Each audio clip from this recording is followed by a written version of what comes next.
Então, aqui é um pouco do território da atuação, né? Não vamos trazer muitos números aqui, porque eu acho que se trata mais da essência, né? Estamos falando de espiritualidade. E o Instituto, a gente pode dizer que é um instituto sócio-espiritualista também, porque leva bastante em consideração, né, o modelo de cooperativismo, modelo de espiritualidade para, né, a sustentabilidade, para a autossuficiência. Alguns projetos na região norte do país, a gente trabalha com vários projetos, né, na Amazônia. Tenho aqui presente aqui hoje na plateia vários amigos, né, pessoas que também compõem essa constelação. Aqui é um pouco das fotos dos nossos sistemas agroflorestais, projetos no Sudeste. Pode ir passando. Então, esse é o padrinho Alfredo Gregório de Mello, presidente do Conselho Superior Doutrinário da ICEFRO, que é a religião do Santo Daime, né? Uma religião que foi fundada no estado do Acre, né, meados da década de 30, pelo mestre, padrinho e professor Raimundo Irineu Serra, e foi continuada pelo padrinho Sebastião Mota, né, pai do padrinho Alfredo, que hoje é vivo, é o nosso mestre conselheiro, né, a pessoa a quem a gente ouve, segue e é morador da floresta amazônica, é nascido dentro de um seringal, na região do Juruá, próximo ao Vale do Javari, uma das terras indígenas, a maior terra indígena, né, e uma das que vem sofrendo muito, né, pela especulação, etc. e tal. Depois a gente tem a cabeça do cachorro, depois a gente tem a terra Yanomami, mas enfim.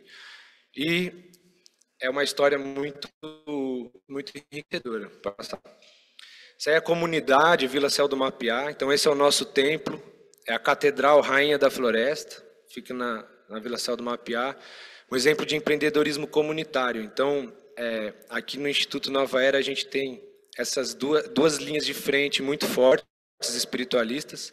Uma é o Santo Daime, né, que é o exemplo de comunitarismo do Padrinho Sebastião, né, um exemplo de tentativa, né, de construção de uma comunidade autônoma, né, que é isso que eu acho que a gente tem que falar bastante quando a gente fala de povos indígenas, quando a gente fala de Amazônia, é falar bastante das pessoas, né.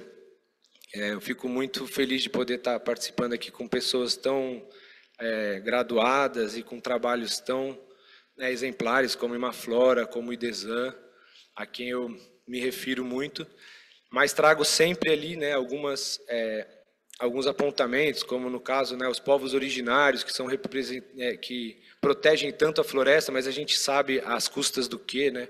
Os povos indígenas vêm sofrendo muito, né? O nosso irmão até comentou que nosso povo está sendo expulso da floresta, mas antes de ser expulso, ele está sendo exterminado dentro da sua própria casa, por falta de recursos básicos, né, que a gente sabe. Então, falta saúde, né, para a gente falar de, né, produção, para a gente poder falar de agricultura, a gente tem que garantir pelo menos o básico, né? As pessoas precisam ter o básico, que é comida, saúde, educação. Então falta muito isso, né? Todos têm o direito, né? Todos têm o direito de ser, de poder ter. Então uma das coisas que a gente inevitavelmente tem que trabalhar é a parte econômica. Não existe democracia política se não houver democracia econômica. A gente tem que aumentar o poder de compra do povo. O povo que mora na floresta amazônica, ele tem que ter o poder de comprar uma motosserra, tem que ter o poder de comprar um equipamento para poder trabalhar e poder sustentar seu filho, claro, com dignidade, com boas práticas, né? Mas a gente tem que aumentar, porque a questão econômica, a questão financeira é muito grave, eu vejo pouca gente falando disso, né? Hoje o dinheiro ele é impresso, ele é imprimido sem menor tipo de lastro. Então, muitas vezes a gente está aqui falando de vender, de tudo mais, mas se a gente for vender pelo dinheiro, né? Se tratando de um fórum religioso, não podemos nos esquecer de Jesus Cristo, que representa, acho que todos conhecem ou já ouviram falar a respeito do cristianismo, né? Ele foi muito influente e foi vendido por 30 moedas, não sei o quê. Foram malhar Judas, mas não foram atrás do banco até hoje, né? Então, a gente tem que cobrar, a gente tem que se posicionar. E o cooperativismo é o nosso braço forte, né? Então vocês vão ver aí na sequência da apresentação. a Cooperar, que a Fabiola vai falar um pouquinho para a gente. Como é que está meu tempo? Então, esse é o cooperativismo que a gente acredita, porque não existe outra forma assim. A gente tem que incentivar o cooperativismo, né, como forma de dignidade para que as pessoas participem do trabalho, se sintam empoderadas. Então, qualquer outra forma de relação de trabalho é bastante complexa. Então, a gente acredita no cooperativismo. Então, alguns dos trabalhos, alguns dos projetos que a gente tem, né, como a saúde ambiental, um projeto de soberania alimentar, né, enfim, plantio de praia, né? Então, se a gente for estudar, né, tecnologias como o Prout, que são linhas também espiritualistas, né, que da Nanda Marga, eu também sou representante da Nanda Marga, então falo aqui em nome da Encéfalo, mas também falo aqui em nome dos Marguis, também falo em nome da Nanda Marga, em nome do Prout, que é uma explicação científica a respeito do comunitarismo do Padrinho Sebastião, que é um exemplo, né, para a gente e que precisa, enfim, do nosso apoio. Então, aqui alguns projetos comunitários, né? Então, práticas integrativas, Centro Medicina da Floresta, que, enfim, saberes tradicionais, né? Poder motivar isso, e a gente apoia bastante isso. Isso aqui é Cultura e Educação, o BAC do Acre, né? Então, fizemos um resgate cultural também, é uma parte do nosso trabalho. Aí o trabalho que a gente faz com o povo tucano, diretamente com o Álvaro, né, incentivando cada vez mais a bioeconomia, né? Se fosse, então, que seja biosocioeconomia, que venha o bio antes, porque, de fato, a gente tem que respeitar, primeiramente, quem pode mais, né? Que é a natureza, e depois vem a nós, não tão distante, né? Tem que estar junto, porque o homem foi criado também pela natureza e a função dele é proteger a natureza. Então temos que prestar atenção com o homem, não esquecer o ser humano nos processos, né? Então a oficina escola da linha do Tucum, a gente trabalha lá na região do Juruá, fazendo a fibra da linha do Tucum e tal. E aí projetos que a gente tem na região Nordeste e depois projetos que a gente tem na região Sudeste, mas tudo pautado mais ou menos dentro dessa filosofia comunitarista, através do cooperativismo, com espiritualidade, porque a gente sabe que as comunidades, para se sustentar, a gente precisa da espiritualidade, a gente precisa disso para poder manter de geração em geração, com cooperativismo para garantir a autossuficiência, né? Sistemas descentralizados, sistema que a gente possa... Enfim, como era antigamente, acho que acredito, os povos indígenas, eles trabalhavam com escambo, então por que não voltar também a formas de pagamento, não só em dinheiro, mas em serviço, em produtos, em outro tipo de coisas. Então é isso, o Instituto Nova Era completou 12 anos de idade, a gente fica à disposição aí de todos para colaborar e fazemos as honras de apresentar aqui, a Fabiola vai contar um pouco sobre a Cooperar, sobre o que a Cooperar faz de fato, né? Real.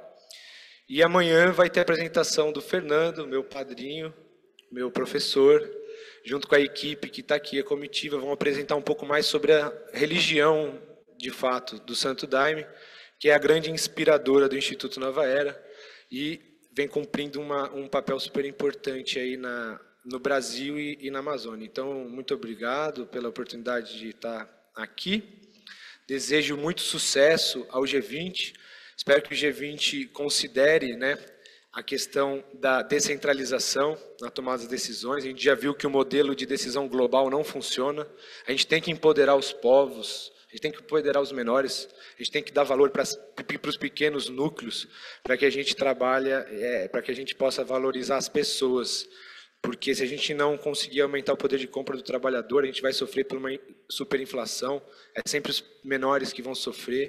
Né? E, enfim, a gente tem a responsabilidade de estar pelo menos anunciando que a gente está em vias de, né? Em vias de, e precisamos tomar uma iniciativa urgente, né? Precisamos tomar uma iniciativa urgente, se unir para poder superar o que vem aí. Então, muito obrigado, mais uma vez, até a próxima.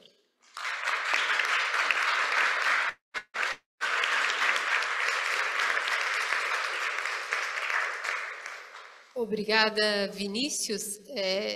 Depois pode ficar para a parte de perguntas e respostas, então, ou se quiseres complementar depois da Fabiola,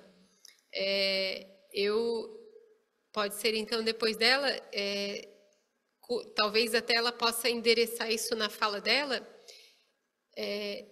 a razão, né, da atuação do Instituto Nova Era é alicerçada na espiritualidade, nessa visão e nos valores religiosos desse grupo, na abordagem da floresta, ou seja, qual é o significado da floresta e da natureza e que motivam essas ações de sociobioeconomia do Instituto Nova Era. Então, falando nessas ações, a Fabíola vai nos contar um pouquinho, então, sobre o Instituto Nova Era. A Fabíola é diretora comercial da Cooperar, que é essa cooperativa, mora aqui em Manaus, né, Fabíola? E atua com as comunidades, então está em Manaus a base mais inserida na floresta. E conta para a gente então, Fabíola, como é esse trabalho e o resultado dele. Enquanto a Fabíola fala, tem um óleo aqui aberto, esse aqui, eu vou pedir para que a gente possa ir passando, e se tivermos as colherzinhas, vocês podem provar. Esse aqui é o óleo de Tucumã. E a Fabíola depois pode dizer de onde ele veio e como ele foi processado para chegar até a gente. A apresentação tá. Boa tarde a todos. Obrigado pela oportunidade de estar aqui. Me chamo Fabíola Caroline, sou paranaense. Eu vim para a Amazônia há 20 anos atrás, sou daimista, então eu vim para conhecer a doutrina do Santo Daime e conhecer um pouco da cultura da região, conhecer a floresta, e desde lá, então, sou amazonense. Morei na Vila Céu do Mapeá por 13 anos e conheci a cultura do Santo Daime, conheci a cultura de povos tradicionais, povos indígenas, e me apaixonei por tudo isso, que fez sentido na minha vida.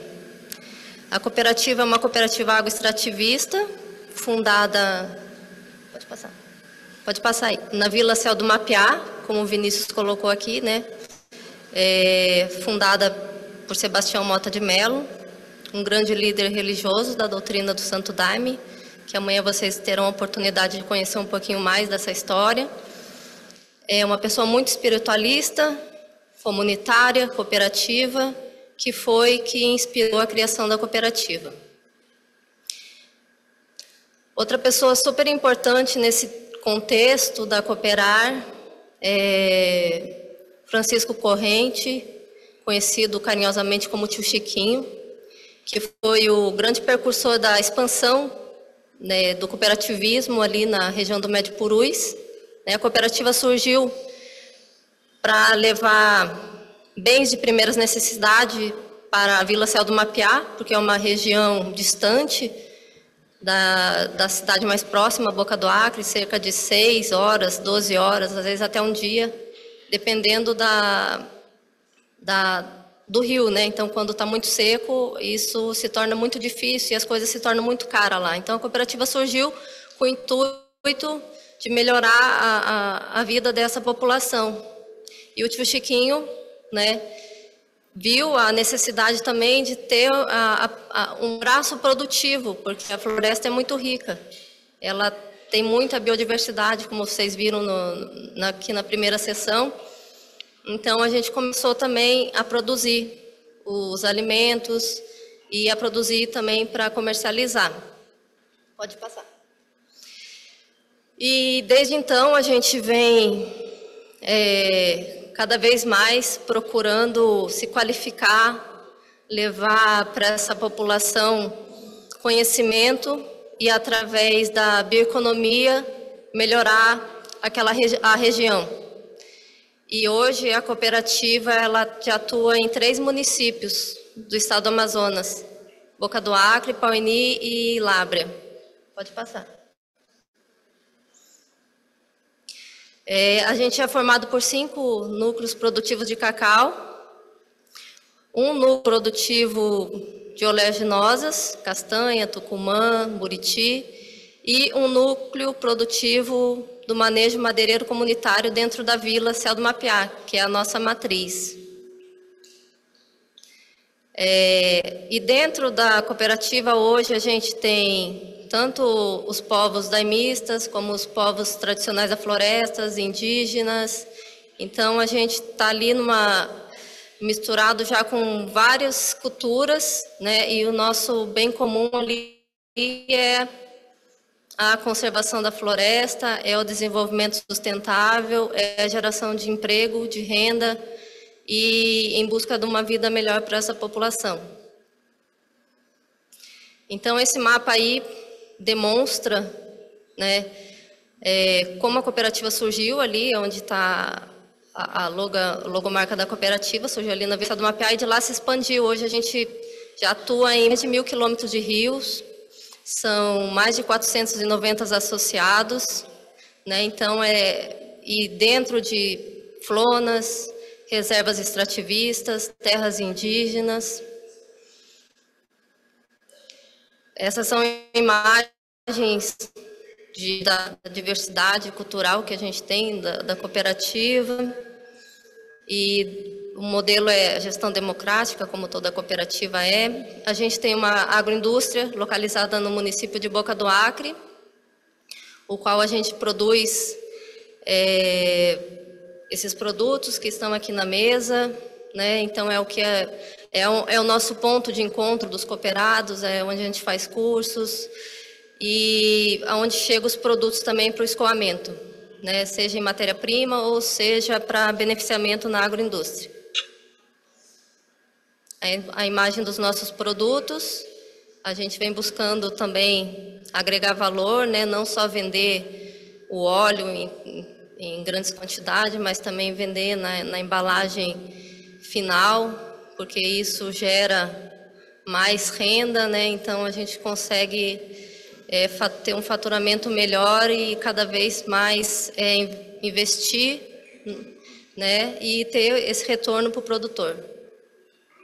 Esses aí são os modelos do manejo madeireiro localizado na Vila Céu do Mapiá, onde a gente está desenvolvendo oficina escola, né? Nosso objetivo é não só fornecer a madeira para a construção de casas, né? De locais públicos, mas também na criação de objetos que possam, imóveis que possam estar saindo de dentro da vila, indo para outras comunidades, para as cidades, né? Quem sabe chegar aí um ponto de exportação também desses produtos. Como a gente hoje exporta o cacau também, nosso cacau é o cacau muito bom, ele é o cacau fino, e a gente exporta, a gente fornece para a indústria chocolateira aqui do Brasil, do exterior, e a gente deve muito esse trabalho aos nossos parceiros, como o Instituto Navaera, que há alguns anos vem fomentando essas atividades, vem nos ajudando a construir uma cooperativa mais justa, né, mais democrática e mais inclusiva, através de recursos que a cooperativa precisa para desenvolver as atividades produtivas, né? Então, temos vários outros parceiros, o Isa Viçosa, a Iceflo, o Adne Florestal, o Semibio, um grande parceirão que está sempre junto com a gente dentro das comunidades, a FUNAI e a Associação de Moradores da Vila Céu do Mapiá. Para mais informações, vocês podem estar acessando o nosso site, esse é o nosso site, www.amazoniacooperar.com.br, onde vocês podem conhecer um pouquinho mais da nossa história. E desde já agradeço a atenção, muito obrigada. E temos um vídeo também, né, Romana? Obrigada, gente.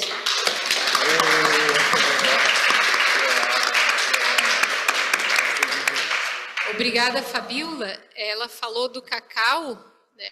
Então vocês vão poder provar agora um chocolate 70% feito com o cacau da Cooperar. Pode começar por aqui que a gente agradece. Pode sim. E nós daremos sequência, então.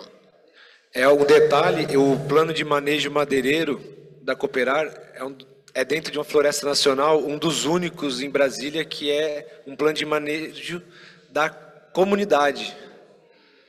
Não é de nenhuma ONG, nem multinacional, nem de nenhum governo, é da própria cooperativa e dos cooperados. Muito obrigada. Depois nós fazemos as perguntas para todos. Vou pedir que o Gileno faça alguns registros aqui para a gente. Dando continuidade, então, nós vamos ter uma outra experiência de sociobioeconomia e que tem esse viés bem forte em ambas as vertentes, né, de impacto social e também ambiental e com motivações religiosas, que são bem claras e que ficarão assim exemplificadas na apresentação que nós vamos ver. Então, temos aqui os irmãos Vitória Souza e Jabe Souza. Já temos um outro painelista também com esse sobrenome. Então, para os nossos participantes de fora, esse é um sobrenome bastante comum no Brasil. Então, a gente vê aqui os irmãos Souza vindo da Bahia e nós tivemos um painelista aqui no coração da Amazônia também com esse sobrenome. O Dr. Jabe Souza, ele também é médico. Eu digo também porque vocês vão entender mais a atuação dele. Ele decidiu seguir os passos de seus pais, impulsado pela convicção de que o estilo de vida cultivado na fazenda Ouro Fino, na Bahia, onde cresceu, oferece uma fonte autêntica de saúde e bem-estar. Após concluir sua graduação em medicina, retornou à fazenda para realizar seu sonho de difundir esse modo de vida de maneira acessível e prazerosa. Sua jornada pessoal é uma inspiração, mostrando que a simplicidade pode ser o caminho para uma vida plena e saudável. A Vitória, ela tem estado envolvida com a agricultura regenerativa desde pequena. Apaixonada por pessoas e pelo serviço à humanidade, tem participado e contribuído em projetos socioambientais no Brasil e internacionalmente, na Zâmbia, Zimbábue e Índia. Nos últimos 5 anos, tem trabalhado diretamente com seu pai, Henrique Souza, que é uma referência no Brasil em sistemas agroflorestais, sendo responsável pela organização de cursos, workshops, treinamentos e sendo coordenadora de comunicação e projetos da Fazenda Ouro Fino. E atualmente está em fase de conclusão na sua graduação em engenharia agronômica. Então, vamos começar. Obrigada por estarem aqui conosco. Jabes, podes começar. Boa tarde a todos. É um privilégio estar aqui com cada um de vocês e poder compartilhar um pouco da nossa experiência e principalmente trazendo a parte, como a gente está em um fórum interreligioso, como que as nossas crenças, as crenças que a nossa família abraçou, como adventistas do sétimo dia, cristãos, como que isso impacta o nosso relacionamento com o meio ambiente, o nosso relacionamento com a comunidade. Eu sou um pouco míope, talvez vou ter que dar uma olhada aqui, porque eu não consigo enxergar ali para lá, então peço desculpas.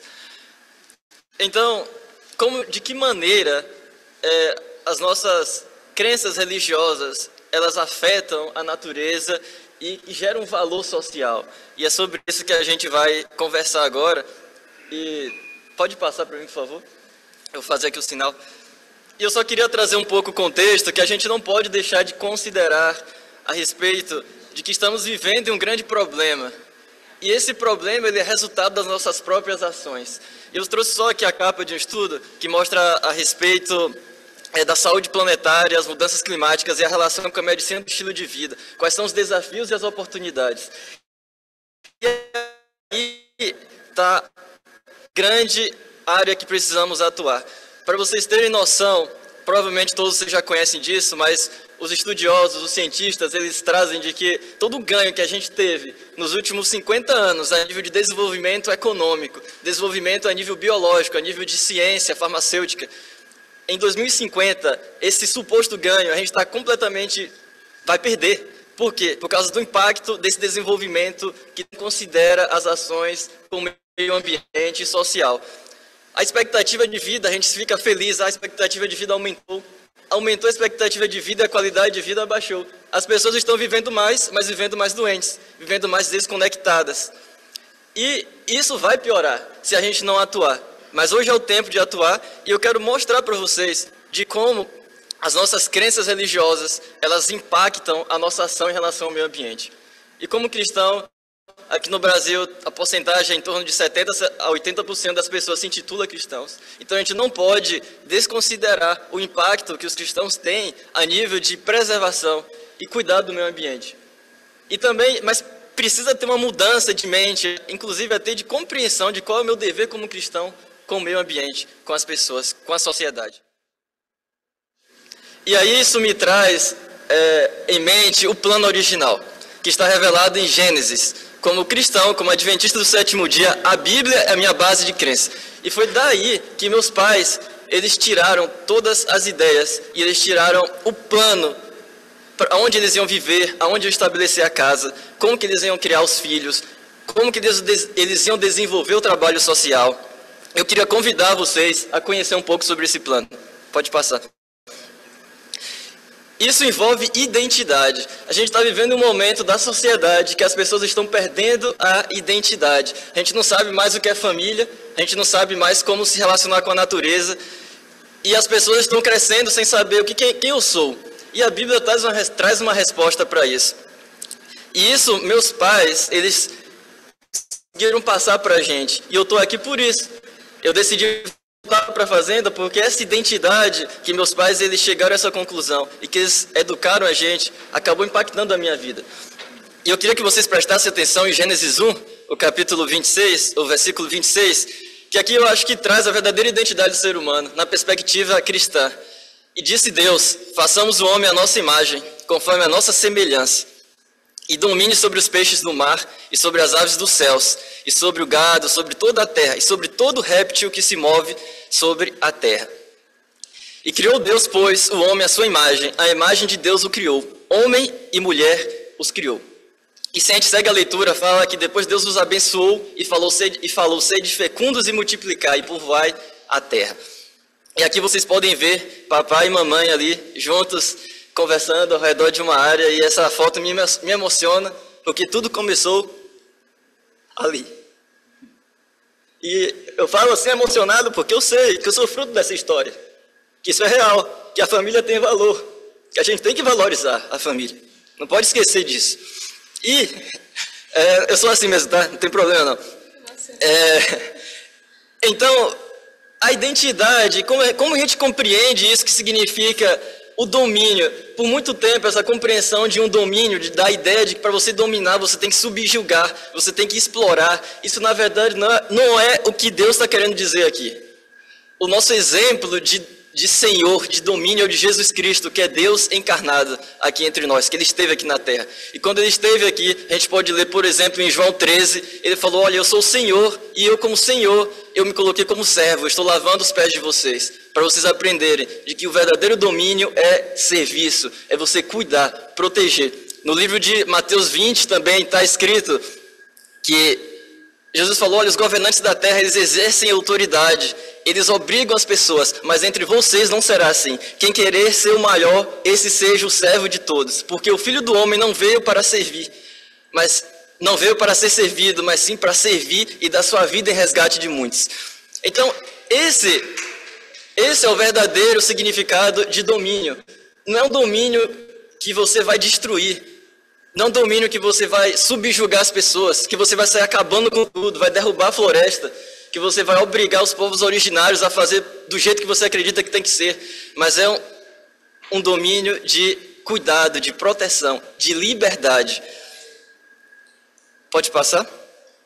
E Deus, Ele, após ter criado o ser humano à sua imagem e à sua semelhança, significa que nós somos participantes da natureza divina, e isso envolve a nossa função, envolve o nosso caráter. E como não poderia ser diferente, quando Deus escolheu um lugar para colocar a família, onde que Deus colocou? E plantou o Senhor Deus um jardim no Éden, do lado oriental, e pôs ali o homem que tinha formado. E o Senhor Deus brotar da terra toda árvore agradável à vista e boa para a comida. E aqui eu vejo, desde o primeiro livro da Bíblia, há milênios escrito atrás, a gente vê o que é verdadeira abundância. O que é verdadeira agricultura que traz resultados verdadeiramente sustentáveis. Algo que tem abundância de comida, saudável. Veja o que diz aqui. Toda sorte de árvore agradável à vista e ao paladar. A gente poderia utilizar aqui isso, dizer que poderia ser um tipo de agricultura sintrópica. Agrofloresta, o que o Ernesto está fazendo lá no sítio dele. Produzindo abundância de alimentos que está servindo para ele, para a família dele, mas também está abençoando a comunidade. Vivendo de uma maneira que ele exerce o domínio na natureza, fazendo parte do sistema, do ecossistema, não se afastando, não considerando que o ser humano é um agente destruidor e que tem que se afastar. Mas ele entendeu que ele tem uma missão, porque ele tem uma identidade. Vamos para o programa. E para vocês perceberem como fomos criados à imagem e semelhança de Deus. Então, se Deus colocou a gente para cuidar, para viver em um jardim, isso significa que Deus é um jardineiro também. Isso está na Bíblia, em Ezequiel 28, versículo 13, se referindo ao grande conflito, mas a gente dá para chegar aqui e entender, falando: estavas no Éden, jardim de Deus, de toda pedra preciosa era a tua cobertura. Então, o Éden, aqui na terra, era uma miniatura do grande Éden, onde Deus cuida, onde Deus é o agricultor. E eu me lembro que quando eu saí de casa, com 14 anos, fui estudar no internato da Igreja Adventista, que é tipo uma fazenda, mas tem muita gente lá, e muita gente que vem de realidades diferentes. Às vezes eu voltava de casa, e eu voltava com as unhas um pouco cheias de terra, porque a gente ia trabalhar no campo, e aí meus colegas ficavam: ué, o que está acontecendo? Suas unhas estão assim? Você é da roça? E eu ficava assim, tipo, caramba, eles acham que eu sou da roça.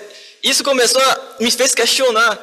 E meu pai um dia me chamou e falou: filho, você é filho de Deus, não esqueça da sua identidade. E Deus é um agricultor. E eu sou seu pai também, e eu sou um agricultor. Você não precisa se envergonhar da sua identidade, de quem você é. Próximo. E Deus nos deu uma função. E essa função foi justamente colocou o homem no jardim do Éden para cultivá-lo e guardá-lo. E aqui a gente vê o resumo do que significa verdadeira sustentabilidade e verdadeiro domínio.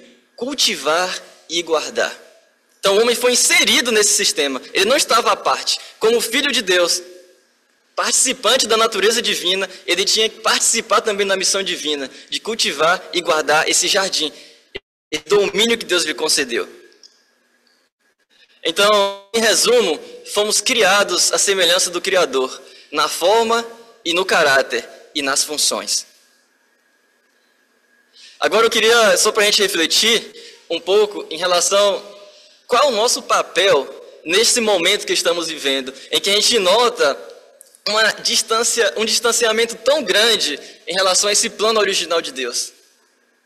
A gente vê um distanciamento gigante em relação ao plano original da família como um núcleo de desenvolver esses ideais. A gente vê um distanciamento do ser humano com a sua relação com a natureza. E a gente vê, de certo modo, todas as organizações, inclusive o G20, tentando soluções, e é louvável isso. E muitas vezes a gente esquece de considerar que a gente precisa envolver o ser humano, não simplesmente afastar.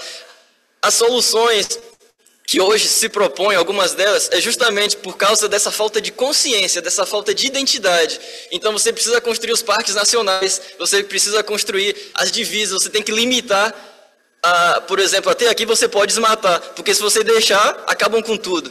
Por que isso? E por que a maioria, sendo cristão, ainda segue destruindo as coisas? Então a gente precisa relembrar a nossa identidade. E se a gente retornar, quanto mais retornamos a viver esse plano original, mais perto estaremos de uma vida sustentável. E isso vai envolver, isso é uma solução, é um negócio tão antigo, mas é a solução mais eficaz. Que você trabalha saúde, por isso que eu perguntei para o Ernesto, se ele notou ganhos em saúde na vida dele por começar a viver de uma maneira mais sustentável? E falou que sim. Você trabalha a saúde porque 80% das enfermidades, hoje em dia quase 90%, estão relacionadas ao estilo de vida. A nossa relação com o meio ambiente, a nossa relação com a comunidade social, a nossa relação com o nosso corpo, com as leis do nosso corpo. E se você vive de uma maneira sustentável, em meio a um jardim, com sua família, produzindo seus alimentos, ver todos esses problemas que a gente está aqui quebrando a cabeça. Entendeu? Então, essa é a questão. A gente tem que focar em soluções simples, mas que sejam efetivas.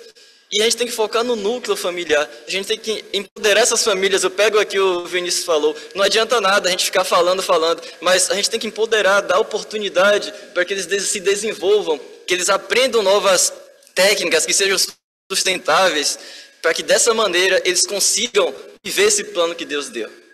E agora a minha irmã, ela vai contar a segunda parte de como... a gente vai ter um vídeo, mas minha irmã vai seguir falando como que essa cosmovisão que eu acabei de contar para vocês impactou na vida da nossa família, da nossa comunidade e nos nossos trabalhos ao redor do Brasil e do mundo. Foi um prazer.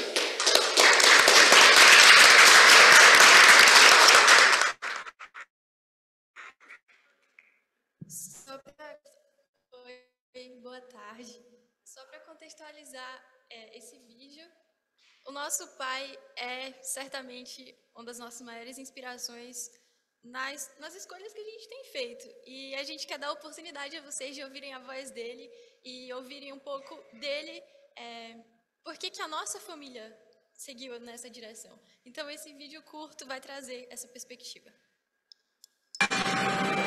Viemos da terra e, no final de tudo, para ela voltaremos. Enquanto estamos vivos, tiramos dela nosso sustento, nossa esperança, nossa vida. Todos os dias, o sol nasce para todos. A diferença está no que fazemos com ele. Para mim, ele é uma fonte de vida e energia. O solo onde pisamos, quando bem tratado, devolve em dobro tudo aquilo que lhe oferecemos. Quando falamos de agricultura, falamos de cultivar a vida. Por falar em vida, temos tanto a aprender sobre ela. Nos pequenos processos e nos detalhes mais simples da natureza, vejo diariamente lições que transformam meu dia a dia e, consequentemente, da minha família. No campo, eu já cometi muitos erros, que, na verdade, eram os inícios dos acertos. Se você não escutar, a floresta vai ensinar em vão. E, para ser bem sincero, ela aconteceria sem a gente. Somos apenas a engrenagem para acelerar o processo natural das coisas. A natureza é fluxo. Quando o fim chega e uma árvore vai embora, ali sobra força e nutrientes para a vida que vem em seguida. Preparar o caminho para o próximo é uma forma de viver as suas tradições, as suas raízes. Como sempre digo, a agricultura se aprende com as mãos e se pratica com o coração. No campo, eu não mando em nada, apenas aprendi com a agricultura sintrópica as ferramentas para organizar e reger essa grande orquestra chamada agrofloresta. Eu tiro meu sustento, crio minha arte e desfruto do meu reinado. Afinal, pais e mães que têm um lar confortável e um pedaço de terra pode ser considerados reis e rainhas.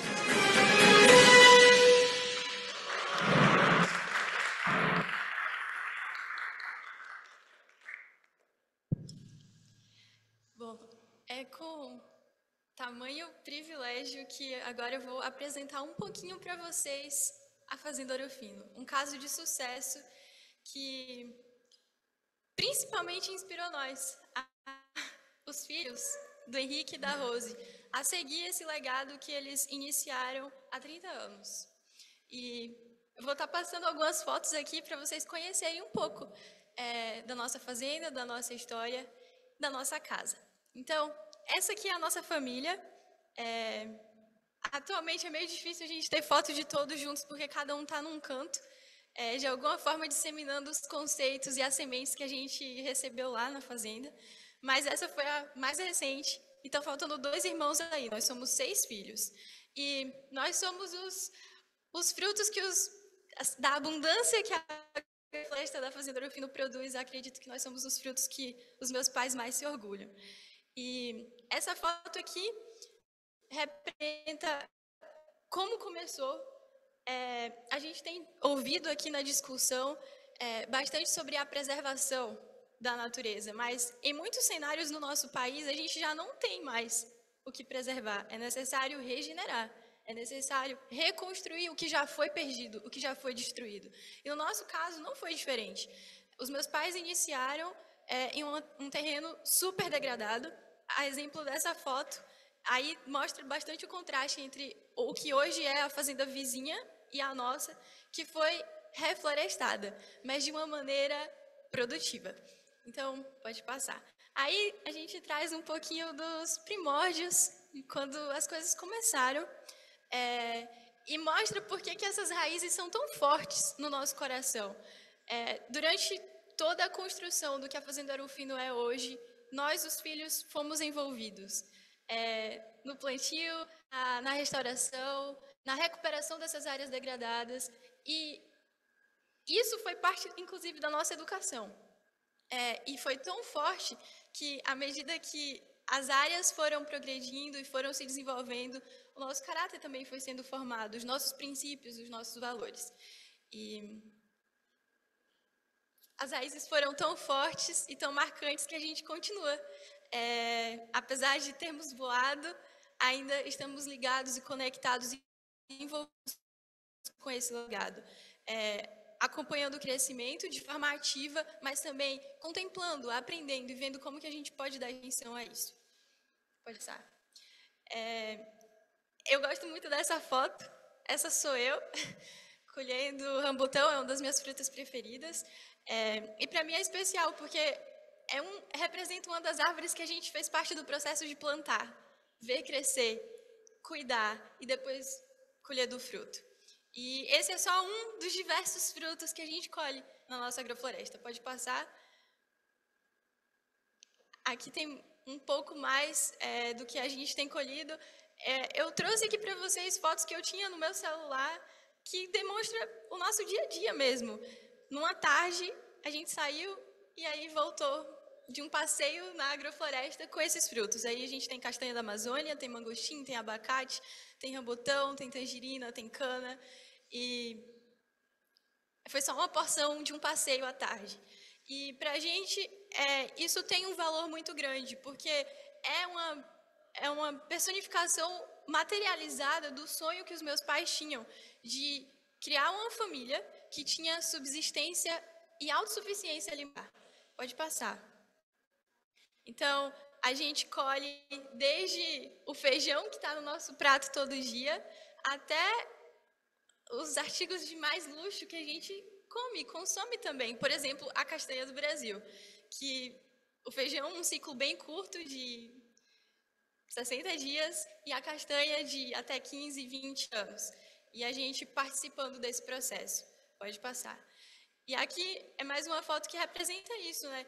A gente se integrando junto nessa construção com a natureza e fazendo parte desses ciclos, tanto de curto quanto médio e longo prazo. Então aqui a gente tem uma placenta ali com as hortaliças, com tomate, com alface, mas junto já temos a presença de frutíferas que vão estar construindo essa cadeia e que compõem o nosso prato.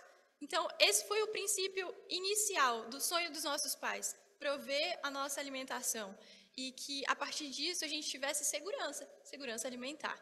Pode passar.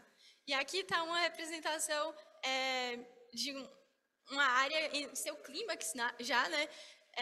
Onde a gente já tem aqui as culturas que não só produzem para o nosso consumo, mas também para o mercado. Então, atualmente a gente tem para mercado os carros-chefes, assim, que é a produção de cacau, açaí, cupuaçu e a castanha da Amazônia. E obviamente, isso se multiplicou e se tornou tão abundante que a gente pode agora escoar. E por isso a gente tem uma sede de processamento, uma agroindústria na fazenda. E aí entra o aspecto do impacto social. Porque agora a abundância não se contém só para alimentar a nossa família. Ela agora influencia e impacta a comunidade que a gente está inserido. E de uma forma que influencia eles a também produzirem esses alimentos, mas também que gera renda, gera emprego, gera melhorias na economia do local. Pode passar. E, obviamente, eu não podia deixar de falar do ícone que é a estrela de todo esse processamento, que é a minha mãe. Ela tem um papel fundamental e que mostra a força feminina na floresta. O meu pai sempre carregou essa paixão da produção, mas a minha mãe soube transformar isso em pratos que eram atrativos para a gente desde criança. Então, algo curioso, mas muito importante, é que mais de 90% ou 90% do que a gente consumiu desde a infância e até hoje, nossa comida do dia a dia é produzida na fazenda.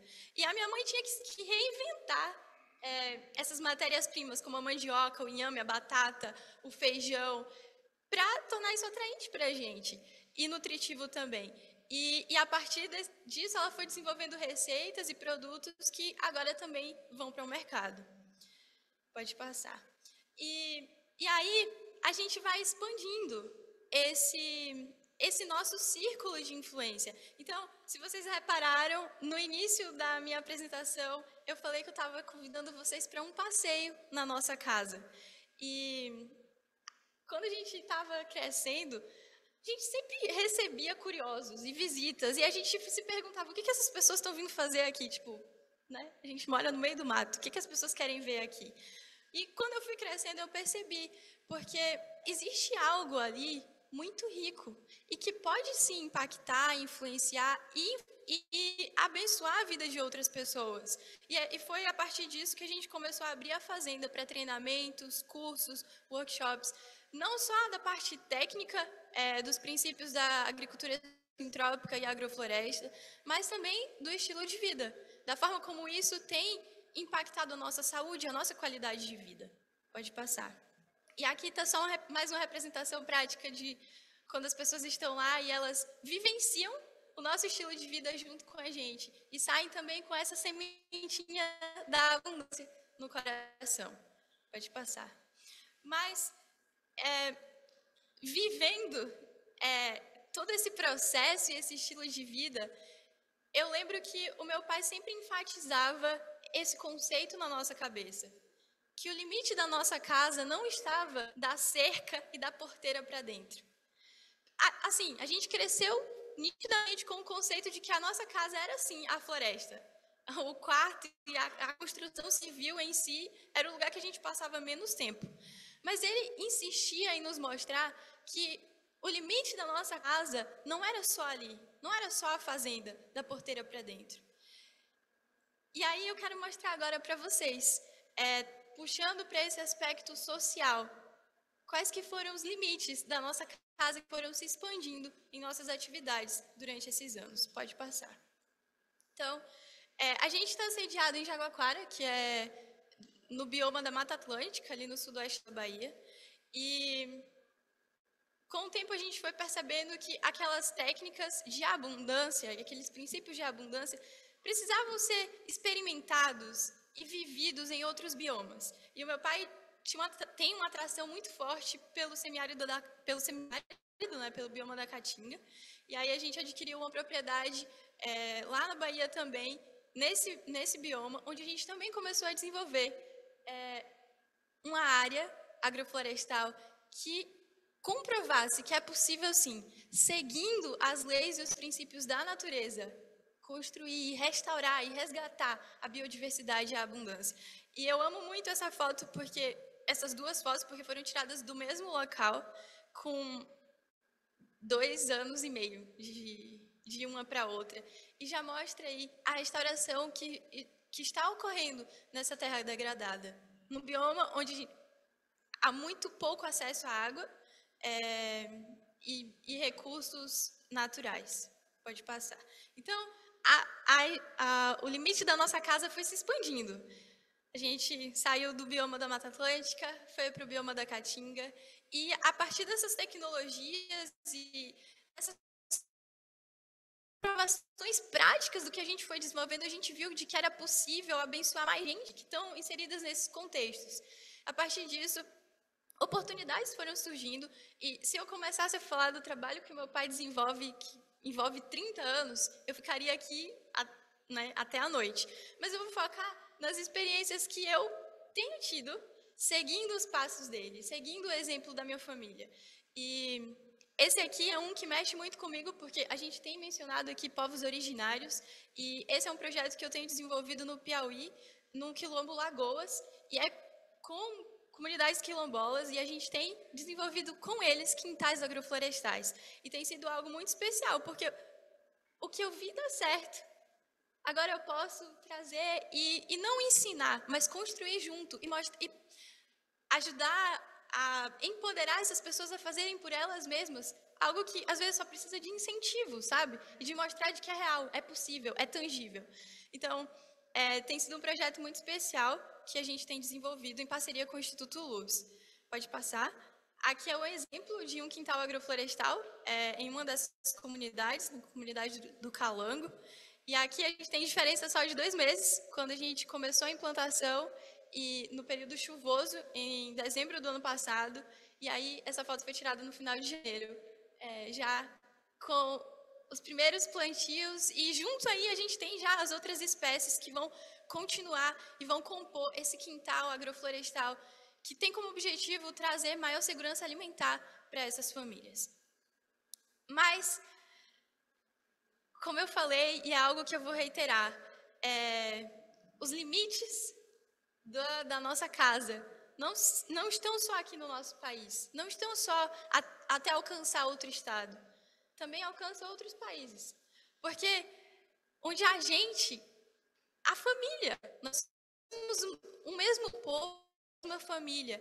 E eu entendi que a Terra, o planeta Terra é a nossa casa. Então, minha casa não se limita a Fazenda Ouro Fino, não se limita à Bahia, não se limita ao Nordeste, não se limita ao Brasil. Onde existe abertura e oportunidade, a gente tem ido e levado um pouco desse conhecimento prático, que, na verdade, são sementes de esperança para mostrar de que é possível, sim, construir e resgatar autonomia, segurança alimentar e dar esse poder às famílias, ao protagonista que está lá no campo, tentando, lutando e fazendo. E aqui está um exemplo de mais um projeto que a gente desenvolveu, isso foi em 2022, num programa voluntário que eu participei na Zâmbia. A gente juntou um grupo de pessoas interessadas da comunidade que queriam aprender técnicas inovadoras para a produção alimentar com pouco acesso aos recursos hídricos. E aí a gente fez uma área experimental agroflorestal que foi a primeira desse país. E se tornou uma referência e foi muito especial fazer parte desse processo. Pode passar?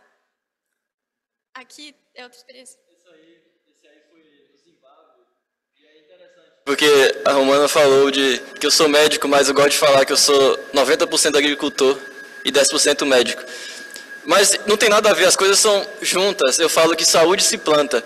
Esse conceito atual da medicina tradicional é falido.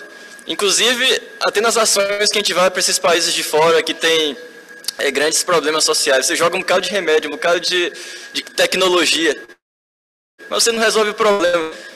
Então eu tive a oportunidade de participar em um orfanato, que também tem uma clínica financiada pela Igreja Adventista. E meu trabalho lá não foi atender pacientes. Meu trabalho foi ensinar as pessoas a plantarem e a desenvolver um ambiente saudável para que as crianças pudessem crescer prevenidas das enfermidades. Sabe qual foi a primeira vez que eu fui no hospital que eu tomei um antibiótico na vida? Eu tinha 18 anos e sabe onde eu estava? Eu estava na faculdade de medicina. Eu peguei uma pneumonia lá. Durante toda a minha infância, a gente não teve problema com enfermidades. E o que a gente fez? A gente vivia no mato, a gente andava descalço. Entendeu? Mãe não usava remédio com a gente. E quando usava, buscava usar as alternativas naturais. Então, até para a questão de saúde, existem soluções que seriam mais simples. E todo recurso que às vezes é desperdiçado em soluções complexas que não resolve, a gente poderia ajudar muito mais pessoas.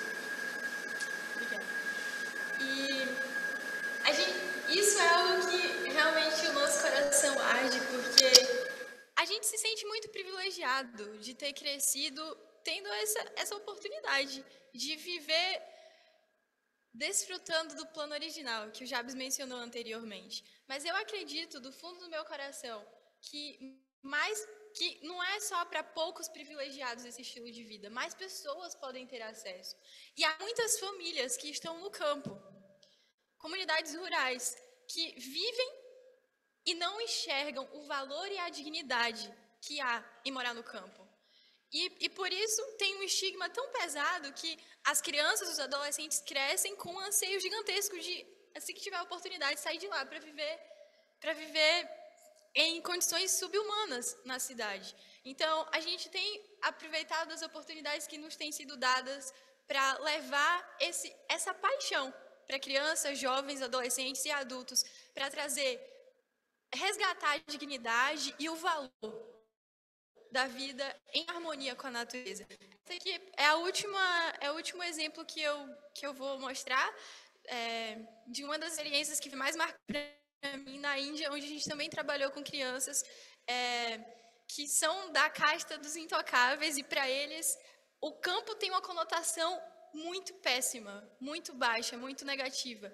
E foi lindo de ver, ao trabalhar com eles durante um mês, os olhos deles brilharem e enxergarem: existe valor, existe beleza, existe dignidade nisso. Então, pode passar para concluir. A gente tem vivido, e eu não trouxe aqui dados quantitativos, mas eu gostaria que vocês percebessem em nós um exemplo vivo de que esse estilo de vida causa, sim, impactos positivos na saúde, no meio ambiente, no aspecto social, no espiritual, no educacional. A gente cresceu na roça, mas a gente acho que é educado, né? E as pessoas sempre se impressionam com isso, porque sim, existe esse impacto positivo. A natureza é a maior professora que crianças e adolescentes podem ter, e a gente recebeu essa educação direta da fonte. E, obviamente, tem um aspecto econômico também. O nosso sustento vem da nossa fazenda, vem da nossa produção.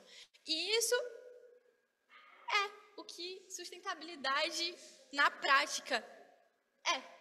Então, a gente fala e conceitua muito sustentabilidade, mas a gente trouxe aqui um exemplo prático e tangível do que a sustentabilidade é.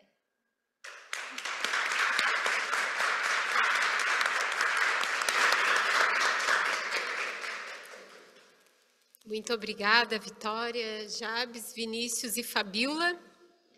Então, aqui a gente pôde encerrar, né, o painel com exemplos e aplicações práticas e motivadas claramente, né,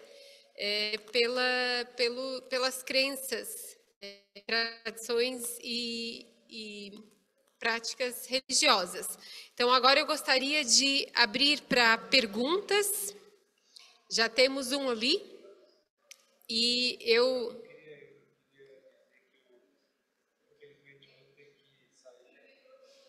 Oi. Então, eu só queria dizer que eu vou ter que sair porque eu tenho o voo. Amanhã eu estou participando de um curso, mas eu fico à disposição a todos. A Fabíola está aqui, o pessoal segue aí. E eu dizer que eu sou testemunha. Se tem uma testemunha de Jeová, sou eu, né? Porque eu testemunhei essa família e também presenciei. Queria agradecer pessoalmente a vocês, parabenizar, agradecer ao pai de vocês e a Deus, né, que fez vocês. E muito obrigado. Muito obrigado. Obrigada, Vinícius. O Vinícius está, vamos para a pergunta ali, o Vinícius está se ausentando porque ele vai justamente poder participar de um curso no Sitião Agroflorestal de imersão em agrofloresta, né, lá em Terra Roxa, no interior de São Paulo. Alô? Então, podes falar teu nome? Vinícius, deixa contato aí para a gente já de antemão, valeu? Muito boa tarde a todos e a todas, eu saúdo todos aqui presentes, com a força da natureza, da mãe, Pachamama, né, e de toda a divindade que emanamos, né, e que sentimos aqui em defesa dos direitos da natureza. E aqui está incluso o direito humano, que é o direito ao meio ambiente ecologicamente equilibrado. também fazendo menção à nossa Constituição. Eu trago aqui uma sinalização das comunidades amazônicas e territórios que são de áreas urbanas, que transicionaram recentemente de áreas rurais e estão partindo para um ponto mais urbano. E parabenizo em nome das nossas comunidades, e aqui eu sinalizo a minha admiração por tudo aquilo que vocês trouxeram aqui de trabalho, de benefício, de teoria e prática ecologicamente corretas lá no território de vocês.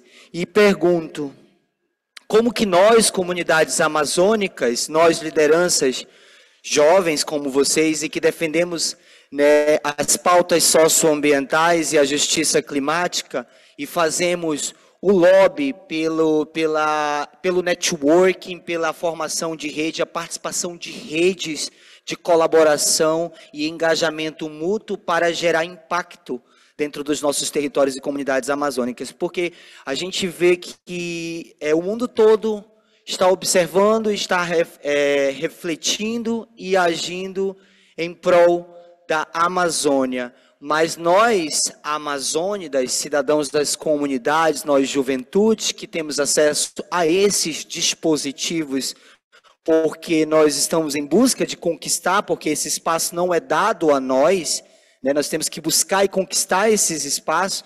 E como que nós podemos, de alguma forma, já sendo para a pergunta, nos articular, fazer network e levar esse conhecimento que vocês aprimoraram com as tecnologias, que muitos deles são a partir dos conhecimentos ancestrais.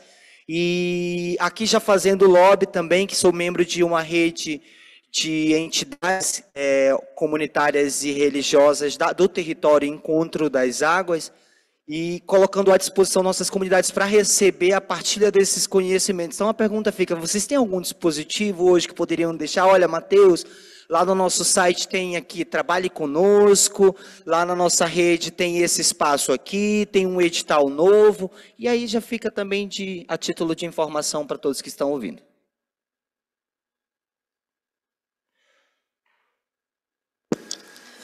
Prazer, Mateus, e muito interessante a sua pergunta. E eu vejo que talvez essa possibilidade da gente, cada entidade em sua esfera, e acho que por isso a gente está aqui discutindo a questão interreligiosa. Então, eu como cristão, como eu posso aportar à minha comunidade e pensar de que as nossas crenças, o que a gente acredita, a religião envolve o mais íntimo da gente, isso vai moldar as nossas condutas em relação à natureza, em relação às pessoas. Então eu vejo que primeiro tem uma conscientização de, em cada religião, encontrar, redefinir, fortalecer a identidade, e depois promover circunstâncias como essas, mas de uma maneira mais prática, em que esses conhecimentos eles possam ser passados, desde a esfera governamental, também a questão institucional. Por exemplo, lá na nossa fazenda, a gente tem uma escola de treinamento que a gente recebe missionários que desejam levar essa mensagem com essa cosmovisão bíblica de como utilizar a agricultura como um meio de realmente melhorar a vida das pessoas, de viver esse plano. Também temos cursos direcionados ao público geral, em que as pessoas podem aprender. Tem cursos continuados, tem cursos de 1 a 2 semanas. E aí, se você entrar no nosso site, fazendaourofino.com.br, ou no nosso Instagram, Agrofloresta Ouro Fino, vai ter lá informações. E eu vejo que as comunidades, eles têm um papel muito importante, igual tu falou.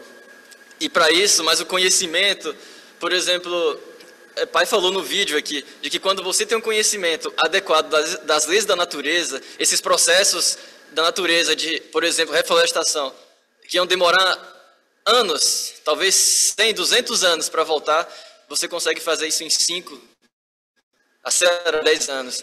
E não só plantar árvore, madeira, mas você ter comida, você ter qualidade de vida, você ter sustentabilidade. Então, o conhecimento é algo importantíssimo, que a gente precisa criar instâncias para promover isso.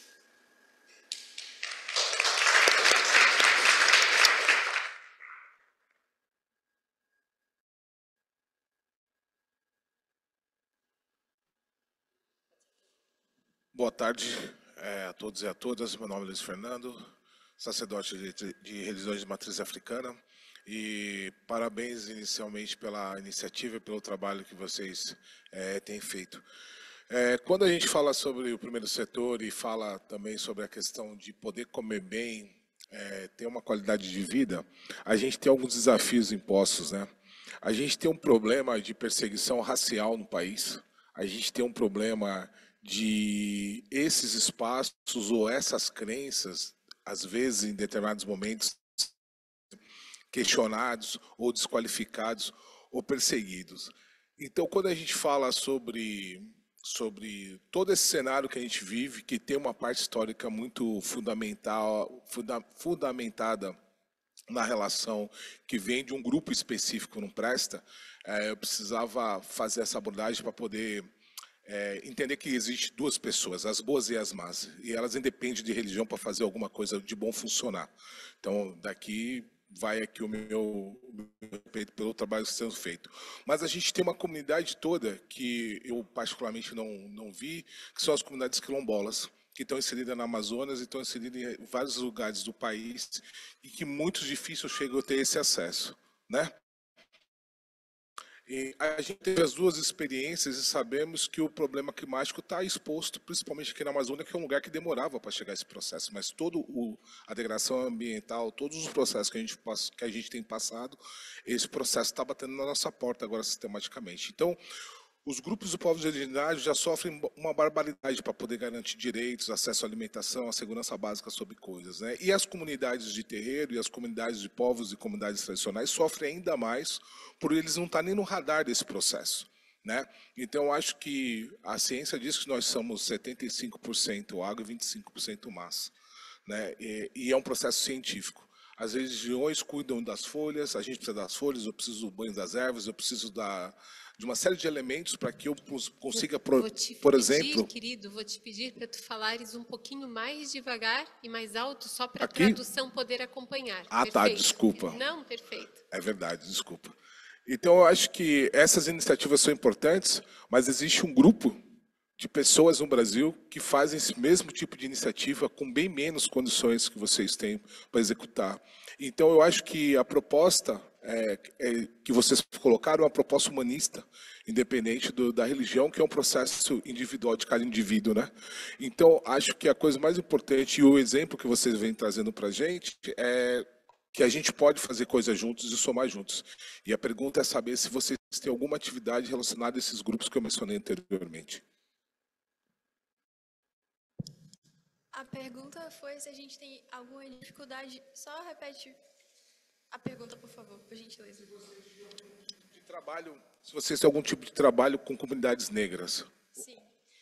Eu mencionei bem brevemente, né, um trabalho que a gente tem desenvolvido e eu tenho sido a assistente técnica dele num quilombo no Piauí, o Quilombo Lagoas. Não sei se você já conheceu a respeito deles. É um dos maiores quilombos do Brasil, um dos maiores territórios quilombolas do Brasil.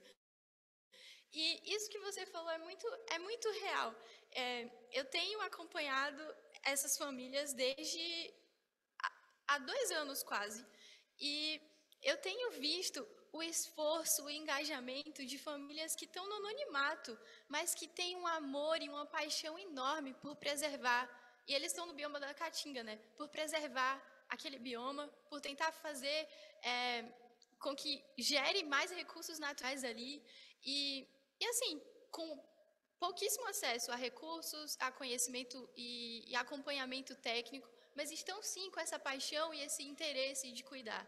E para mim tem sido um privilégio acompanhar como a gente tem desenvolvido os quintais agroflorestais com essas famílias, que são lideranças nas comunidades, porque a ideia não é a gente ensinar a eles, mas dar voz, dar autoridade para que essas famílias que são referências lá dentro possam ensinar as outras famílias, com o exemplo do que eles estão construindo no quintal deles. E tem sido um modelo que tem funcionado muito. A gente está no 2º ciclo esse ano, então ano passado a gente começou com 4 famílias, uma em cada comunidade, e esse ano eles selecionaram novas famílias que eles estão treinando, que eles estão ensinando e estão compartilhando e trocando as experiências e técnicas.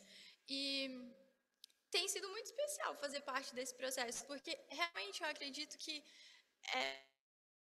são conhecimentos não novos, que já existem na nossa ancestralidade, que precisa ser resgatado, está nos nossos genes, sabe? E a gente precisa resgatar e dar voz a essas pessoas que estão lá, que estão na terra todo dia, que sabem na pele quais são os desafios, muito mais do que a gente que está no meio acadêmico e só teórico. Não é a gente que vai chegar no campo como extensionista e falar, ditar o que precisa ser feito. A gente precisa ter essa comunicação, esse convívio e dar voz para eles, dar espaço para que esse conhecimento seja multiplicado. Então, para mim, essa é assim, a minha parte favorita do meu trabalho. E sim, a gente desenvolve isso e tem abertura para fazer mais com as comunidades negras também. Muito bem. Eu acho que com isso, então, encerramos esse painel de sociobioeconomia, e acho que ele foi bastante amplo, nos trazendo de uma visão macro e uma compreensão e uma contextualização para casos práticos, né, e possivelmente aplicáveis. Então, muito obrigada, Vitória e Jabes e Fabíola. Mais uma vez, obrigada aos painelistas que estiveram aqui conosco anteriormente. Eu vou passar a palavra, então, para o Rodrigo, para que ele possa dar as orientações e fazer o encerramento. E aí, depois aqui, a gente só precisa fazer a foto, né? O Vinícius já saiu e a gente faz a foto aqui oficial, né, desse painel. Muito obrigada a todos.